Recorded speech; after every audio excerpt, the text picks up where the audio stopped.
প্রতি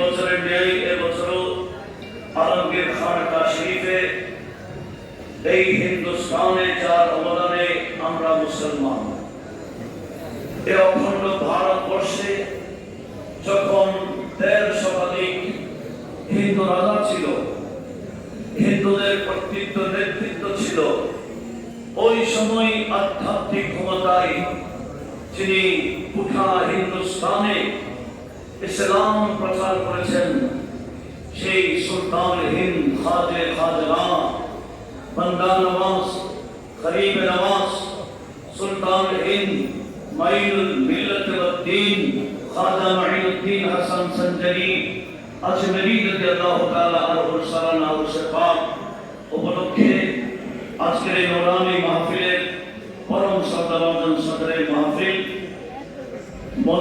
অনুষ্ঠানে তশরিফ ফরমাচ্ছেন আমাদের পরম শিক্ষা গুরুমণ্ডলী এবং জামিয়ার অধ্যক্ষ উপাধ্যক্ষ সহ মুহাদ্দিসিন মুফাসসিরিন ফুকাহা মুহাদ্দিরিন মুআল্লিমিন শিক্ষক মণ্ডলী সমবেত সর্বস্তরের মুসলিম মিল্লাত রাহমানি ওয়া রাহিমাকুমুল্লাহ। রব্বুল আলামিনের দরবারে আমরা শুকরিয়া আদায় করছি যে গৌসে পাকের খানাকাতে আমরা গরিব নওয়াজের স্মরণ করছি।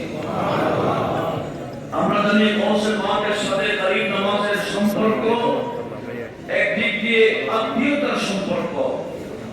কেমন আত্মীয়? আমরা একেবারে কাছে আত্মীয়। গরিব নওয়াজ হচ্ছেন আমার গৌসে পাক শহীদ বাগদাদের চাচাতো বোনের ছেলে। গৌসে পাক শহীদ বাগদাদের ৫৭ বছরের ছোট ছিলেন গরিব নওয়াজ। এক সময় গরিব নওয়াজ গৌসে পাকের কাছে গিয়েছিলেন। আমার গৌসে পাক ওনাকে খাস কামরায়, আমরা জানি গৌসে পাকের কামরাতে কেউ ঢুকতে পারতো না। ইমামে শারানি তাবাকাতুল কুবরা তো বয়ান দিয়েছেন, হুজুর গৌসে পাক শহীদ বাগদাদ যখন এদিকে ফজরের নামাজ থেকে এশা পর্যন্ত ছাত্র পড়াতেন, শুধুমাত্র নামাজ খাওয়ার বিরতি ছাড়া ফজর থেকে এশা পর্যন্ত হুজুর গৌসুল আজম জিলানী ছাত্রদেরকে দরস দিতেন।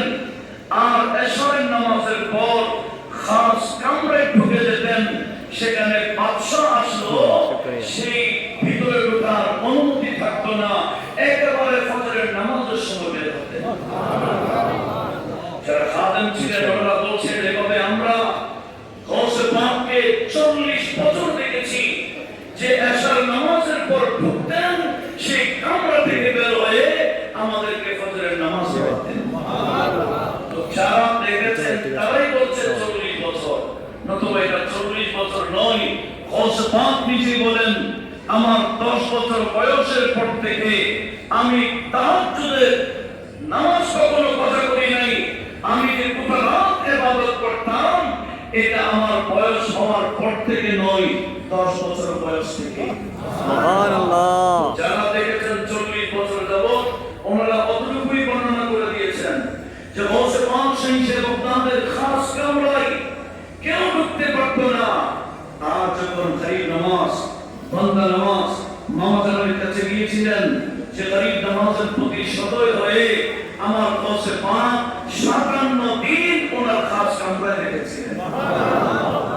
ওই যে ৫৭ বছরের ছোট ছিল, এক এক দিনে এক এক বছরের সেই ফয়জ গৌসে পাক শহীদ বাগদাদ গরিব নওয়াজকে দান করেছেন। সুবহানাল্লাহ। এই মহাভারতে গোটা হিন্দুস্তানে এইভাবে আধ্যাত্মিকতা বলে ইসলাম প্রচার করেছেন।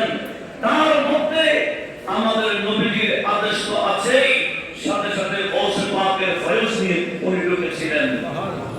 গৌসে পাকের আধ্যাত্মিক ক্ষমতা নিয়ে হিন্দুস্তানের জমিনে গরিব নওয়াজ ঢুকেছিলেন, যার কারণে গৌসে পাকের প্রতিও হযরত শহীদ আজমেরী রাদিয়াল্লাহু তাআলা আনহু খুব বেশি শ্রদ্ধাশীল ছিলেন।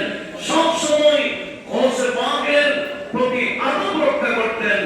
এখনো হিন্দু করিম নামাজের মাজারে ঢোকার সময় একটা গেট আছে, ওই গেটের নামই গৌসে পাক শহীদ বাগদাদের নাম। আমরা বিভিন্ন আউলিয়া কেরামকে বিভিন্ন উপাধি দিই। হুজুর করিম নামাজ রাদিয়াল্লাহু তাআলা আনহুর উপাধি করিম নামাজের মাজারে পাকে ঢোকার যে পূর্ব দিক দরজা আছে স্বর্ণের কালারের, পূর্ব দিক থেকে করিম নামাজের মাজারে ঢোকার যে গেট, এই গেটের চৌকাঠের মধ্যে লেখা আছে কুতুবু মাশায়েখিল বাররি ওয়াল বাহর। ইনি স্থলবাগ জলবাগ যত মাশায়েখ আছে, এই স্থলবাগের মাশায়েখ জলবাগের মাশায়েখ যত মাশায়েখ আছে, সমস্ত মাশায়েখের কুতুব হচ্ছেন খাজা করিম নওয়াজ। সুবহানাল্লাহ। এই যে গোস করিম নওয়াজের চৌকাঠের মধ্যে এই যে খেতাবটা লেখা আছে, এটা দুনিয়ার কোন মামলা করিম নওয়াজকে খেতাব দেয় নাই। এই খেতাবটা সরাসরি আমাদের নবীজি রওজায়ে পাক থেকে দিয়েছে। সুবহানাল্লাহ সুবহানাল্লাহ। ওনার পীর মুর্শিদকে নিয়ে যখন হজে গিয়েছিলেন, হজের পরে যখন উনি মদিনা শরীফে গিয়েছিলেন, পীর মুর্শিদ উসমান হারওয়ানি উনি বলেছিলেন, বাবা যাও আমি আছি, তুমি রাসূলের পাককে সালাম কদম বসি সালাম পেশ করো।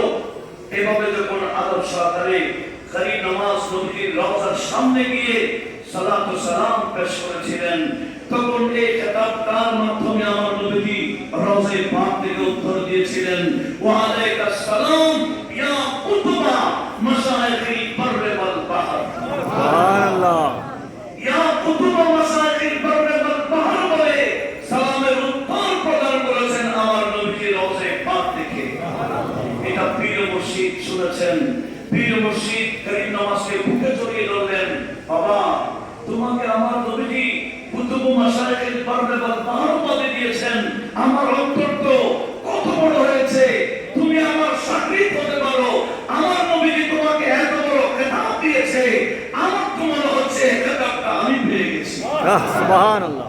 করিম নওয়াজকে বুকে জড়িয়ে ধরে খুব বেশি আদর করলেন আমার নবীজির খেতাব দেওয়ার পর।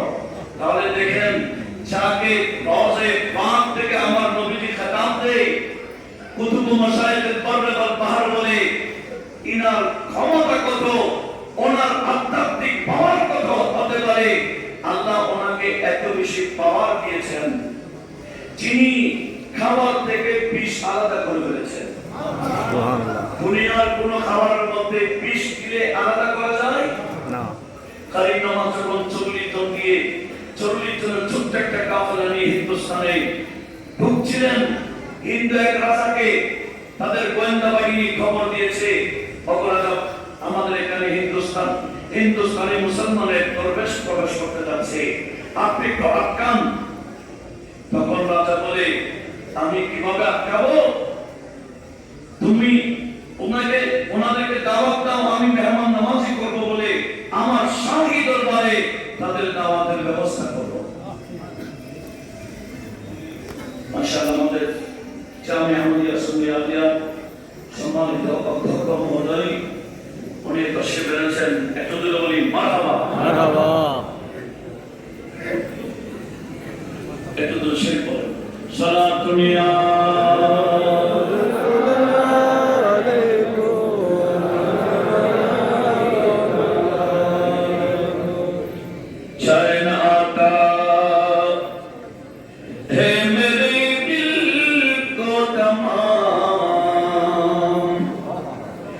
नाम लेते ही तुम्हारा या नबी सलातुन या